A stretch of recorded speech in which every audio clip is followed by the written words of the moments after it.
ಮುಂಚೆ ಕರ್ನಾಟಕದ ಜನತೆಗೆ ಎಲ್ಲರಿಗೂ ನಮಸ್ಕಾರ ಹೇಳ್ತಾ, ಮಾಧ್ಯಮ ಮಿತ್ರರಿಗೆ ನಮಸ್ಕಾರ ಹೇಳ್ತಾ, ಗಾನು ಕ್ರಿಯೇಷನ್ಸ್ ಇದೊಂದು ಪ್ರೊಡಕ್ಷನ್ ಕಂಪ್ನಿನ ಸ್ಟಾರ್ಟ್ ಮಾಡೋಕ್ಕೆ ಕಾರಣ ನನ್ನ ಮಗಳು. ಸೊ ಅವಳದೇ ಪ್ರೊಡಕ್ಷನ್ ಮಾಡಬೇಕು ಅಂತಲೇ ಮಾಡಿರೋದು. ಸೊ ಇದಕ್ಕೆ ಒಂದು ಹಿಂಟ್ ಕೊಟ್ಟಿದ್ದು ಮನೀಶ್. ಮೂವಿನ ತಗೊಂಬಂದರು, ಕಂಟೆಂಟ್ನ ತೋರಿಸಿದ್ರು, ಈ ಥರ ಇದೆ ಕಂಟೆಂಟು. ಸೊ ಅದನ್ನೆಲ್ಲ ನೋಡಿ ಎಲ್ಲ ಥರನೂ ಯೋಚನೆ ಮಾಡಿ ನಾವು ಅವ್ರಿಗೊಂದು ಆಶ್ವಾಸನೆ ಕೊಡ್ತೀವಿ, ಮಾಡಿ ಆಯಿತು ನಾವಿದ್ದೀವಿ ಅಂತ. ಶೂಟಿಂಗ್ ಸ್ಟಾರ್ಟ್ ಆಗುತ್ತೆ. ಸ್ಟಾರ್ಟ್ ಆದಮೇಲೆ ಡೈರೆಕ್ಟ್ರನ್ನೆಲ್ಲ ಮೀಟ್ ಮಾಡಿಸ್ತಾರೆ ಮತ್ತು ಅವರ ಟೀಮ್ನ ಮೀಟ್ ಮಾಡಿಸ್ತಾರೆ. ಕೆಲವೊಂದೆಲ್ಲ ಮೀಟ್ ಮಾಡಿದಾಗ ನಮ್ಮಲ್ಲಿ ಕಾಣಿಸಿದ್ದು ನಮಗೆ ಅಲ್ಲಿ ನಡೀತಾ ಇರೋ ಕೆಲಸ, ಅಲ್ಲಿ ಪರ್ಫೆಕ್ಷನ್ ನಡೀತಾ ಇದೆ, ಒಳ್ಳೆ ಕೆಲಸ ನಡೀತಾ ಇದೆ, ಒಳ್ಳೆ ಪ್ರಾಡಕ್ಟ್ ಆಚೆ ಬರ್ತಾಯಿದೆ, ಎಲ್ಲ ಟ್ಯಾಲೆಂಟ್ ಇದ್ದಾರೆ. ಸೊ ಟ್ಯಾಲೆಂಟ್ಗೆ ಒಳ್ಳೆ ಜಾಗ ಇಲ್ಲ. ಸೊ ಅದನ್ನೆಲ್ಲ ನೋಡಿದ್ಮೇಲೆ ನಾವು ಡಿಸೈಡ್ ಆಗಿದ್ದು, ಓಕೆ ಪರವಾಗಿಲ್ಲ, ಇನ್ನೂ ಎಷ್ಟಾದ್ರೂ ಮಾಡಿ, ನಾವು ಲಿಮಿಟ್ ಮೀರಿ ಮಾಡ್ತೀವಿ. ನೀವು ಹೇಳಿದ್ದೀರ ಏನು ಲಿಮಿಟ್ ಕೇಳಿದ್ದೀರ, ಆ ಲಿಮಿಟ್ ಮೀರಿ ಮಾಡ್ತೀವಿ. ಸೊ ನಮಗೆ ಸಿನಿಮಾ ಚೆನ್ನಾಗಿ ಬರಬೇಕು. ಸಿನಿಮಾ ಚೆನ್ನಾಗಿ ಬಂದರೆ ಎಂಟೈರ್ ಟೀಮ್ ಗೆಲ್ಲುತ್ತೆ. ಅಲ್ಲಿ ನಮ್ಗೆ ಕಾಣಿಸಿದ್ದು ಡೈರೆಕ್ಟ್ರು ಕಾಣಿಸಿದ್ರು, ಕ್ಯಾಮ್ರಾಮನ್ ಕಾಣಿಸಿದ್ರು, ಲೈಟಿಂಗ್ ಬಾಯ್ಸ್ ಕಾಣಿಸಿದ್ರು, ಹಾಗೆ ಅಲ್ಲಿ ಮಾಡೋ ಕೆಲಸದವ್ರು ಇರ್ತಾರೆ. ಸೊ ಒಂದು ಬಾಯ್ಸ್ ಏನು ಕೆಲಸ ಮಾಡ್ತಾರೆ ಅವ್ರನ್ನೆಲ್ಲ ನೋಡಿದ್ಮೇಲೆ ನಮ್ಗೆ ಒಂದೇ ಕನ್ಸರ್ನ್ ಬಂದಿದ್ದು, ಓಕೆ ಸಿನಿಮಾನ ಗೆಲ್ಸೋಣ ಫಸ್ಟು. ಸಿನಿಮಾನ ಗೆಲ್ಸಿದ್ರೆ ಇವರೆಲ್ಲ ಗೆಲ್ತಾರೆ. ಕೆಲವು ಕಡೆ ನಾವು ಜೊತೆಗೆ ನೋಡೋದು, ನಮ್ಮ ಜೊತೆಗೆ ಪರ್ಸ್ನಲ್ ಇರೋರೆಲ್ಲ ಹೇಳ್ತಾಯಿದ್ರು, ಸಿನಿಮಾ ಯಾಕೆ ನಿಮಗೆ, ನೀವು ಪ್ರೊಡ್ಯೂಸ್ ಮಾಡ್ತೀರಾ, ಸೊ ಒಳ್ಳೇದಲ್ಲ. ಒಂದೊಂದು ಸತಿ ನೆಗೆಟಿವ್ ಹೇಳಿದಾಗ ನಮಗೆ ಪಾಸಿಟಿವ್ ಅನ್ನಿಸ್ತಾ ಇತ್ತು. ಟೀಮ್ನ ನೋಡಿದಾಗ ಟೀಮ್ ಆ ಥರ ವರ್ಕ್ ಮಾಡ್ತಾಯಿತ್ತು, ಅಷ್ಟು ಔಟ್ಪುಟ್ ಕೊಡ್ತಾಯಿತ್ತು. ಸೊ ಚೆನ್ನಾಗಿ ಕೆಲಸ ಮಾಡ್ತಾಯಿದ್ರು. ಆವಾಗ ನಮಗೆ ಪ್ಲಸ್ ಪಾಯಿಂಟ್ ಬರ್ತಾಯಿತ್ತು, ಓಕೆ ಅವ್ರು ಹೇಳಿದ್ದು ಕರೆಕ್ಟ್ ಅಲ್ಲ, ಇದೇ ಕರೆಕ್ಟ್ ಇದೆ. ಸೊ ಆ ಇಂಟೆನ್ಷನಲ್ಲಿ ಇಟ್ಕೊಂಡು ಮೂವಿನ ಕಂಪ್ಲೀಟ್ ಮಾಡಿದ್ದೀವಿ ಇಲ್ಲಿವರೆಗೂ. ಏನು ಕೇಳ್ತಾರೆ, ಏನು ಮಾಡ್ತಾರೆ, ಸೊ ನಮ್ಮ ಕೈಲಿ ಎಷ್ಟು ಲಿಮಿಟ್ ಮೀರಿ ಮಾಡೋಕ್ಕಾಗುತ್ತೆ ಅದಷ್ಟು ಮಾಡಿದ್ದೀವಿ. ಸೊ ಅದಕ್ಕೆ ಎಲ್ಲ ಥರದ ಕೆಲಸ ಮಾಡಿಸಿದ್ದು, ಇನ್ನೊಂದು ಮಾಡಿದ್ದು ಎಲ್ಲ ಮನೀಶು ಮತ್ತು ಡೈರೆಕ್ಟರ್ ರಘು ಅವರು ತುಂಬಾ ಕೆಲಸ ಮಾಡಿದ್ದಾರೆ. ಡೈರೆಕ್ಟರ್ನ ಬಿಟ್ಟು ಬೇರೆ ಏನೇನು ಅದ್ರ ಬಗ್ಗೆ, ಮೂವಿ ಬಗ್ಗೆ ಏನೇನಿದೆ, ಸೊ ಅದ್ರ ಬ್ಯಾಕ್ಗ್ರೌಂಡ್ ಏನು ಕೆಲಸ ಇದೆ, ಸೊ ಮನೀಶು ಮತ್ತು ರಘು ಅವರು ತುಂಬಾ ಅದಕ್ಕೆ ಶ್ರಮ ಹಾಕಿ ಕೆಲಸ ಮಾಡಿದ್ದಾರೆ. ಸೊ ಅದಕ್ಕೋಸ್ಕರನೇ ಈ ಮೂವಿ ಅದ್ಭುತವಾಗಿ ಬಂದಿದೆ.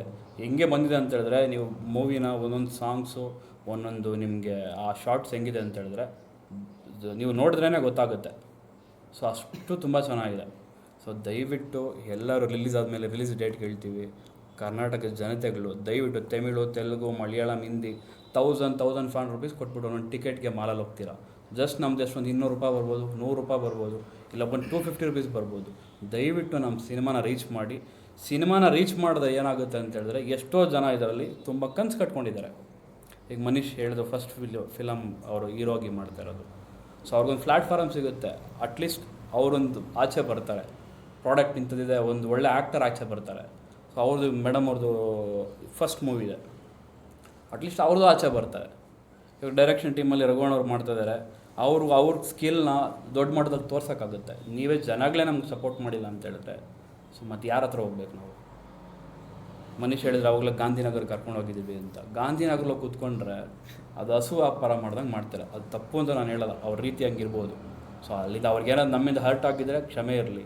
ಆದರೆ ಅವ್ರು ಮಾಡೋ ರೀತಿ, ಅಷ್ಟು ಕೊಡಿ, 80 ಲಕ್ಷ ಕೊಡಿ, ಥಿಯೇಟ್ರಲ್ಲಿ ಅದು ಕೊಡಿಸ್ತೀವಿ, ಇದು ಕೊಡಿಸ್ತೀವಿ. ನಾನು ಶಾಕ್ ಆಗಿಬಿಟ್ಟೆ. ನಾನು ಸಿನಿಮಾ ಮಾಡ್ತಾಯಿದ್ದೀನಾ, ಇಲ್ಲಾಂದ್ರೆ ಏನೋ ಒಂದು ಬೇರೆ ವ್ಯವಹಾರ ಮಾಡ್ತಾಯಿದ್ದೀವ, ಇಲ್ಲ ರಿಯಲ್ ಎಸ್ಟೇಟ್ ಮಾಡ್ತಾಯಿದ್ದೀನಾ? ಅಲ್ಲೊಂದು ಲೆಕ್ಕ ಇಲ್ಲ, ಪೇಪರ್ ಇಲ್ಲ, ಪೆನ್ ಇಲ್ಲ, ಪುಸ್ತಕ ಇಲ್ಲ. ಮೊಬೈಲ್ ತಗೋತಾರೆ, ಕ್ಯಾಲ್ಕುಲೇಟ್ ಹಾಕ್ತಾರೆ, 80 ಲಕ್ಷ ಆಗುತ್ತೆ ಅಂತಾರೆ. ಎಲ್ಲಿಂದ ತಂದು ಕೊಡೋಕ್ಕಾಗುತ್ತೆ 80 ಲಕ್ಷ? ಬರೀ ಥಿಯೇಟ್ರಿಗೆ, ನೀವು ಥಿಯೇಟ್ರಿಗೆ ಇಷ್ಟು ಕೊಡಿ, ಅಷ್ಟು ಕೊಡಿ. ಸೊ ದಯವಿಟ್ಟು ಯಾರಾದರೂ ಈ ವಿಡಿಯೋ ನಿಮ್ಮ ಮೂಲಕ, ಮಾಧ್ಯಮದವ್ರ ಮೂಲಕ ದೊಡ್ಡವ್ರಿಗೆ ಏನಾದರೂ ಹೋಗಿ ತಲುಪಿದ್ರೆ, ದಯವಿಟ್ಟು ನಮಗೆ ಬ್ಯಾನರ್ಗಳು, ಡಿಸ್ಟ್ರಿಬ್ಯೂಷನ್ಗೆ ಅದಕ್ಕೆ ಸಂಬಂಧಪಟ್ಟಿದ್ದು ಏನಾದರೂ ಭಯ ಬೀಳ್ತಾರೆ. ಕೆಲವೊಬ್ರಿಗೆ ಏನಾಗುತ್ತೆ ಅಂದರೆ, ಎಷ್ಟೋ ಮೂವಿ ಅನ್ನ ಹೇಳ್ದಂಗೆ, ರಘುವ್ರು ಹೇಳ್ದಾಗ ಎಷ್ಟೋ ಮೂವಿ ಮುಹೂರ್ತ ಆಗುತ್ತೆ, ಅದು ಅರ್ಧದಲ್ಲಿ ಕೈ ಬಿಟ್ಟೋಗುತ್ತೆ. ಯಾಕೆ ಬಿಟ್ಟೋಗುತ್ತೆ ಅಂದರೆ ಎದುರಿಸ್ಬಿಡ್ತಾರೆ. 80 ಲಕ್ಷ ರಿಲೀಸಿಗೆ ಕೊಡಬೇಕು, 1 ಕೋಟಿ ರಿಲೀಸಿಗೆ ಕೊಡಬೇಕು ಅಂತ ಹೇಳಿದ್ರೆ ಯಾರು ಬರ್ತಾರೆ ಮುಂದೆ? ಯಾರೂ ಬರಲ್ಲ. ಯಾಕೆ ಅಂತ ಹೇಳಿದ್ರೆ, ಇವಾಗ ನಾನೊಬ್ಬ ಪ್ಯೂರ್ ಬಿಸ್ನೆಸ್ ಮ್ಯಾನ್. ಸೊ ನಾವು ಬೆಳಗ್ಗೆ ದುಡ್ಡು ಹಾಕಿದ್ರೆ ಸಾಯಂಕಾಲ ನೋಡೋರು, ಸಾಯಂಕಾಲ ಒಳಗಡೆ ನನಗೆ ದುಡ್ಡು ಬೇಕು. ಸೊ ಆ ಥರ ನಾವು ಬಿಸ್ನೆಸ್. ಮನೀಶ್ ಬಂದ ಹೇಳಿದಾಗ ನಾನು ನೋಡಿದ್ದು ಒಂದೇ, ಅವನಲ್ಲಿರೋ ಟ್ಯಾಲೆಂಟ್. ಅವನಲ್ಲಿ ನೋಡಿದಾಗ ಟ್ಯಾಲೆಂಟ್ 50% ಒಂದು ಅಚೀವ್ಮೆಂಟ್ ಬಂತು. ಎಂಟೈರ್ ಇವ್ರ ಟೀಮ್ನ ನೋಡಿದಾಗ 100% ಫುಲ್ಫಿಲ್ ಆಯಿತು. ಮತ್ತು ಜನಗಳು ವಾಯ್ಸ್ ನೋಟ್ ಯಾವ ಥರ ಮಾಡ್ತಾರೆ, ಮೂವಿನ ಪ್ರೊಡಕ್ಷನ್ ಮಾಡಿದರೆ ಎಲ್ಲಿ ಬರುತ್ತೆ ದುಡ್ಡು, ಸುಮ್ಮನೆ ಒಂದು ಶೋಕಿಗೆ ಮಾಡಬೇಕಾಗುತ್ತೆ, ಹಂಗೆ ಅಂತ ಹೇಳಿದಾಗ ಮತ್ತೆ ನಮ್ಮದೊಂದು 50% ಡ್ರಾಪ್ ಆಗುತ್ತೆ. ಡ್ರಾಪ್ ಆಗ್ತದಂಗೆ ನನಗೆ ಒಂದು ಮ್ಯೂಸಿಕ್ ಡೈರೆಕ್ಟ್ರನ್ನ ಪರಿಚಯ ಮಾಡ್ತಾರೆ. ಮ್ಯೂಸಿಕ್ ಡೈರೆಕ್ಟ್ರ್ ಬಗ್ಗೆ ನೀವು ಹೇಳಿದ್ರೆ ನೀವು ಬಿಲೀವ್ ಮಾಡಲ್ಲ, ಆ ಥರ ಒಂದು ಆ ಸಾಂಗ್ ಫಸ್ಟು ನನಗೊಂದು ಕೊಟ್ಟಿದ್ದಾರೆ ಅವರು. ಅವ್ರನ್ನ ಹುಡ್ಕೊಂಡು ನಾವು 500 ಕಿಲೋಮೀಟ್ರ್ ಹೊರಗಡೆ ಸುತ್ತಾಡಿದ್ವಿ. ಯಾಕೆಂದರೆ ಅಷ್ಟು ಚೆನ್ನಾಗಿದೆ. ಅವ್ರನ್ನ ಹೋಗಿ ನೋಡಿದಾಗ ಒಂದು ಮಿರಾಕಲ್. ಅಲ್ಲಿ ಕಾಣಿಸಿದ್ದು ನಮ್ಗೆ ಇಷ್ಟೇ, ಮನೀಶ್ ಅವ್ರು ಫುಲ್ ಭಯ ಬಿದ್ದುಬಿಟ್ಟಿದ್ರು. ನಾನು ದುಡ್ಡು ಕೊಡೋಕ್ಕೆ ರೆಡಿ ಇದ್ದೆ, ಸೊ ದುಡ್ಡು ಆನ್ಲೈನಲ್ಲಿ ಹಾಕಬೇಕು ಅಂತ. ಆ ಮನೀಶ್ ಅವ್ರು ಹೇಳಿದ್ರು ಒಂದು ಸತಿ ನೋಡೋಣ ಅವ್ರನ್ನ ಅಂತ. ಆ ಒಂದೇ ಒಂದು ಸಾಂಗ್ಗೋಸ್ಕರ ಅವ್ರು ಹುಡ್ಕೊಂಡು ಹೋದಾಗ ಅವ್ರದ್ದು ಟೋಟಲ್ ಕ್ರಿಯೇಟಿವಿಟಿ ನಾನು ನೋಡಿದಾಗ ಅಲ್ಲೇ ಹೇಳಿದೆ, ದುಡ್ಡು ಕೊಡಿ ಫಸ್ಟು, ಇವರು ದುಡ್ಡು ಕೊಡಿ. ಯಾಕೆ ಅಂದರೆ ಅವ್ರ ಹತ್ರ ಕಲೆ ಇದೆ, ಕಲೆಗೆ ಅವ್ರೊಂದು ಬೆಲೆ ಕೊಡ್ತಾಯಿದ್ದಾರೆ. ಆ ಬೆಲೆ ಬೇಕು ಅಂತ ಒಂದೇ ಒಂದು ಕಾರಣಕ್ಕೆ ಸೊ ಅವ್ರನ್ನ ನಮ್ಮ ಮೂವಿಗೆ ಅಡಾಪ್ಟ್ ಮಾಡಿಕೊಂಡು ಕಂಪ್ಲೀಟ್ ವರ್ಕ್. ನೀವು ಸಾಂಗ್ಸ್ ಇವಾಗ ಒಂದು ಕೇಳ್ತಿದ್ದೀವಲ್ಲ, ಇದು ನಿಮಗೆ 50% ಆದರೆ ಇನ್ನೂ 110% ಇದೆ ನಮ್ಮ ಹತ್ರ ಸಾಂಗ್ಸು. ಆ ರೇಂಜಲ್ಲಿದೆ, ಅಷ್ಟು ರೀಚ್ ಆಗುತ್ತೆ ಜನಗಳಿಗೆ. ಆ ಥರ ಸಾಂಗ್ಸ್ ಇದೆ, ಆ ಥರ ಸಾಂಗ್ಸ್ ಮಾಡಿದ್ದಾರೆ. ಯಾಕೆ ಆ ಥರ ಸಾಂಗ್ಸ್ ಮಾಡಿದ್ದಾರೆ ಅಂತಂದರೆ ಅವರಲ್ಲಿ ಒಂದು ಬೆಳೆಯೋ ಆಸೆ ಇದೆ. ಸೊ ನಮ್ಗೆ ಕಾಣಿಸಿದಷ್ಟೇ ಅವ್ರು ಬೆಳೀತಾರೆ ಅಂತ ಗೊತ್ತು.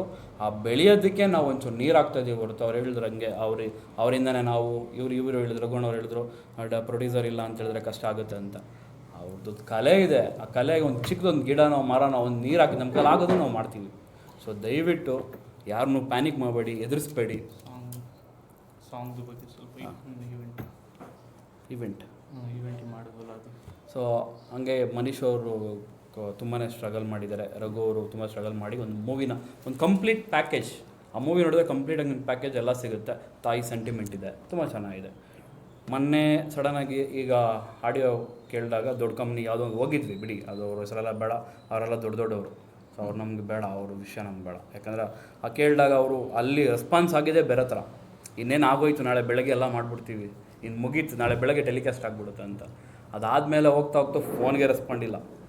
ಸೊ ಅಲ್ಲೇ ಗೊತ್ತಾಯಿತು ನಮಗೆ, ಸೊ ಇದೊಂದು ಕಂಪ್ಲೀಟ್ ಒಂದು ಕತ್ತಲೆ. ಸೊ ಇದನ್ನು ನಾವು ಬೆಳಕು ಮಾಡಬೇಕು ಅಂತ ಹೊರಟಾಗಿ ಸಿಕ್ಕಿದಾಗಲೇ ಗ್ರಾಮಿ ಮ್ಯೂಸಿಕ್ ಅವರು ಸೊ ಅವ್ರ ಹತ್ರ ಕೂತು ಮಾತಾಡಿದಾಗ ನಮ್ಮ ಸಾಂಗ್ನ ಈ ಥರ ಮಾಡಬೇಕು ಅಂತ ಹೇಳಿದಾಗ ಸೊ ಅವರೊಂದು ನಮಗೊಂದು ಇದನ್ನು ಧೈರ್ಯ ತುಂಬ್ತಾರೆ. ಸೊ ಮಾಡಿ, ನಮ್ಮದು ವ್ಯೂಸ್ ಇದ್ದಾರೆ, ಸೊ ನಿಮ್ಮದು ಹೋಗುತ್ತೆ ಅಂತ. ಅದೇ ಥರ ರಾಧಾ ಮಾಧವ್ ಸಾಂಗ್ನ ಫಸ್ಟ್ ಸಾಂಗ್ನ ನಾವು ರಿಲೀಸ್ ಮಾಡ್ತೀವಿ, ಲಿರಿಕಲ್ ಸಾಂಗ್ನ ರಿಲೀಸ್ ಮಾಡ್ತೀವಿ. ರಿಲೀಸ್ ಮಾಡಿದ ತಕ್ಷಣ ನಾನು ಮನೀಶ್ಗೊಂದು ವಿಷಯ ಹೇಳ್ತೀನಿ. ಆ ಚಿಕ್ಕದು ಒಂದು ಎಲ್ಲೋ ಕೂತ್ಕೊಂಡು ಮಾಡೋದಕ್ಕಿಂತ ಒಂದು ಈವೆಂಟಲ್ಲಿ ನಾನು ಆರ್ಗನೈಸ್ ಮಾಡಿ ಅಂತ. ಸೊ ಅವರು ಆ್ಯಕ್ಚುಲಿ ಏನಂತಂದರೆ ಅದೊಂದು ಸ್ಮಾಲ್ ಈವೆಂಟ್ ಅಂತ ಒಂದು ಕನ್ಸಿಡರ್ ಮಾಡಿದ್ವಿ. ಸೊ ಏನು ನಾವು 1000 ಜನಕ್ಕೆ ರೀಚ್ ಆದರೆ ಜಾಸ್ತಿ ಅಂತ. ನೀವು ಬಿಲೀವ್ ಮಾಡಲ್ಲ, ದೊಡ್ಡ ಆ್ಯಂಕರ್ಸ್ ಎಲ್ಲ ಬಂದಿದ್ರು, ದೊಡ್ಡ ಸಿಂಗರ್ಸ್ ಎಲ್ಲ ಬಂದಿದ್ದರು. ಏನು ಸಿಂಗರ್ಸ್ ಮತ್ತು ಆ್ಯಂಕರ್ ಮಾಡೋಕ್ಕಾಗದೇ ಇರೋದನ್ನು ಮನೀಶ್ 1 ಮಿನಿಟಲ್ಲಿ ಮಾಡ್ದ. ಅಷ್ಟು ಜನನ ಆಡಿಯನ್ಸ್ನ ಯಾವ ಥರ ಸಿಲ್ಲೆ ಹೊಡೆದ್ರು ಅಂತಂದರೆ ಆ ಸಾಂಗ್ನ ಕೇಳಿ ಅವನು ಮಾತಾಡಿದ ರೀತಿ ನೋಡಿ. ಸೊ ನನಗೆ ಆವಾಗಲೇ ಆಶ್ಚರ್ಯ ಆಯಿತು, ಓಕೆ ಇಷ್ಟು ದೊಡ್ಡ ಟ್ಯಾಲೆಂಟ್ ಇದೆ, ಯಾಕೆ ಇವನಿಗೆ ಏನೂ ಸಿಗ್ತಾ ಇಲ್ಲ, ಯಾಕೆ ವೇದಿಕೆಗಳಿಗೆ ಸಿಗ್ತಾ ಇಲ್ಲ, ಯಾಕೆ ಇದು ಆಚೆ ಬರ್ತಾ ಇಲ್ಲ ಅಂತ. ಆಚೆ ಬರೋಕ್ಕೆ ಎಲ್ಲಿ ಬಿಡ್ತಾರೆ? ಸೊ ಬಿಡಲ್ಲ. ಸೊ ಅದಕ್ಕೋಸ್ಕರ ದಯವಿಟ್ಟು ನಿನ್ನೆ ಸಾಂಗು ಜನಗಳ ರೆಸ್ಪಾನ್ಸು ಯಾವ ಥರ ಇತ್ತು ಅಂತಂದರೆ ಸುಮಾರು ಒಂದು 7,000 ಜನ ಇದ್ದಾರೆ ಒಂದು ಆರ್ಕೆಸ್ಟ್ರಲ್ಲಿ, ಒಂದು ದೊಡ್ಡ ಮಟ್ಟದಲ್ಲಿ ಆರ್ಕೆಸ್ಟ್ರಾ. ಅಂದ್ಕೊಂಡಿದ್ದ ರೀತಿಯೇ ನಾವು ಬೇರೆ, ಒಂದು ಸ್ಮಾಲ್ ಅಂತ ಏನೋ ನಮ್ಗೆ ಸಿಗಲ್ಲ ಅಂತ. ಅಲ್ಲಿ ವೇದಿಕೆ ಸಿಕ್ಕಿದೆ, ಅವ್ರಿಗೆ ಜನಗಳ ಚಪ್ಪಾಳೆ ಸಿಕ್ಕಿದೆ, ಜನಗಳ ವಿಜಿಲ್ ಸಿಕ್ಕಿದೆ, ಅವ್ರಿಗೆ ನಿಮ್ಮ ಮುಂದೆ ಡೈಲಾಗ್ ಹೇಳಿದ್ರು, ಆ ಡೈಲಾಗ್ಗೆ ಒಳ್ಳೆ ರೆಸ್ಪಾನ್ಸ್ ಸಿಕ್ಕಿದೆ. ಸೊ ಕಂಪ್ಲೀಟ್ ಅವರು ಆ ಈವೆಂಟಲ್ಲಿ ಎಷ್ಟು ಎಂಜಾಯ್ ಮಾಡಿದ್ರು, ಎಷ್ಟು ಚೆನ್ನಾಗಿತ್ತು ಜನ ರೆಸ್ಪಾಂಡ್ ಅಂತಂದರೆ. ಸೊ ಇವ್ರು ಯಾರೋ ಆಲ್ರೆಡಿ ಮೂವಿ ಮಾಡಿದ್ದಾರೆ, ದೊಡ್ಡ ಸ್ಟಾರ್ ಇದ್ದಾರೆ, ಆ ಥರ ಒಂದು ವೈಬ್ ಸಿಕ್ಕಿದೆ ಅವ್ರಿಗೆ ನಿನ್ನೆ. ಸೊ ಯಾಕೆ ಸಿಕ್ತು ಅಂತಂದಿದಾಗ ಅವ್ರದ್ದು ಕಲೆ ಅಲ್ಲಿತ್ತು. ಸೊ ಕಲೆನ ಪ್ರದರ್ಶನ ಮಾಡಿದ್ರು ಅವರಲ್ಲಿ ಆ ಸ್ಟೇಜ್ ಮೇಲೆ. ಸೊ ಆಲ್ರೆಡಿ ಜನಗಳು ರೀಚ್ ಆಗ್ತಿದ್ದಾರೆ. ಸೊ ಇದರಲ್ಲಿ ಆಡಿಯನ್ಸ್ದೇನೂ ತಪ್ಪಿಲ್ಲ. ಆಡಿಯನ್ಸ್ ಯಾವುದೇ ಕಾರಣಕ್ಕೂ ದೇವ್ರವರು ನಮಗೆ ಊಟ ಹಾಕ್ತಾರೆ. ಇವಾಗ ಓಕೆ ಇವರೆಲ್ಲ ಕಷ್ಟಪಟ್ಟು ಕೆಲಸ ಮಾಡಿದ್ದಾರೆ, ನಾವು ದುಡ್ಡು ಕೊಡ್ತೀವಿ, ಸೊ ಅಲ್ಲಿಗಲ್ಲಿ ಮುಗಿದೋಗುತ್ತೆ. ಆ ದುಡ್ಡು ಮತ್ತೆ ರಿಕವರಿ ಆಗೋದು ಇಲ್ಲಿಂದ. ಅವರೊಂದು ಮೂವಿನ ನೋಡಿದ್ರೆ, ಒಂದು ಟಿಕೆಟ್ ತೊಗೊಂಡ್ರೆ ಸೊ ನಮ್ದು ಹೊಟ್ಟೆ ತುಂಬುತ್ತೆ. ಸೊ ದಯವಿಟ್ಟು ಕರ್ನಾಟಕದ ಜನತೆಗಳು ಈ ಸಾಂಗ್ನ ಆದಷ್ಟು ಜಾಸ್ತಿ ರೀಚ್ ಮಾಡಬೇಕು ಅಂತ ಕೈ ಮುಗಿದು ಕೇಳ್ಕೊತಾ ಇದ್ದೀವಿ ಅವ್ರ ಹತ್ರ. ಸೊ ನಮ್ಮ ಮೂವಿ ಇನ್ನು ಕೆಲವೇ ತಿಂಗಳುಗಳಲ್ಲಿ ಮೇ ಬಿ 1 or 2 months ಒಳಗಡೆ ರಿಲೀಸ್ ಆಗುತ್ತೆ. ಸೊ ಇದೇ ಥರ ತುಂಬ ಮುಂದೆ ಬಂದು ಜನಗಳು ಒಂದು ಎಷ್ಟೆಷ್ಟೋ ತಮಿಳ್ ಮೂವಿ, ತೆಲುಗು, ಮಲಯಾಳಂ ಎಲ್ಲ ಲ್ಯಾಂಗ್ವೇಜು ನೋಡ್ತಾ ಇರ್ತೀರ. 1000, 1500, 2000 ಕೊಟ್ಟು ನೋಡ್ತಾ ಇರ್ತೀರ. ಎಲ್ಲೋ IPL ಕೂತ್ಕೊಂಡು ಲಕ್ಷಾಂತರ ರೂಪಾಯಿ ಟಿಕೆಟ್ ತೊಗೋತೀರ, ಅಲ್ಲಿ ಹೋಗಿ ಜಗಳ ಆಗುತ್ತೆ, ಏನೇನೋ ಆಗುತ್ತೆ. ದಯವಿಟ್ಟು ನಮ್ಮದೊಂದು ಕನ್ನಡ ಸಿನಿಮಾನ ದಯವಿಟ್ಟು ನಮ್ಮದೊಂದು ಮೆಚೂರ್ಡ್ ಲವ್ ಸ್ಟೋರಿನ ಬೆಳೆಸಿ ಎಷ್ಟೋ ಜನ ಆರ್ಟಿಸ್ಟ್ ಇದ್ದಾರೆ ಇದರಲ್ಲಿ, ಆರ್ಟಿಸ್ಟ್ ಬಗ್ಗೆ ಮುಂದೆ ಮಾತಾಡ್ತಾರೆ. ಎಷ್ಟೋ ಜನ ಕನಸಿದೆ, ದಯವಿಟ್ಟು ಆ ಕನಸಿಗೆ ಒಂದೇ ಒಂಚೂರು ನೀರು ಹಾಕಿ, ಸೊ ಅದು ಒಂದು ಹೆಮ್ಮರವಾಗಿ ಬೆಳೀಲಿ ಅಂತ ಹೇಳ್ತಾ ಕರ್ನಾಟಕ ಜನತೆ ಕೈ ಮುಗಿದು ಕೇಳ್ಕೊತಾ ಇದ್ದೀವಿ. ನಮ್ಮ ಮೂವಿನ ದಯವಿಟ್ಟು ಥಿಯೇಟ್ರಲ್ಲಿ ಬಂದು ನೋಡಿ. Thank you.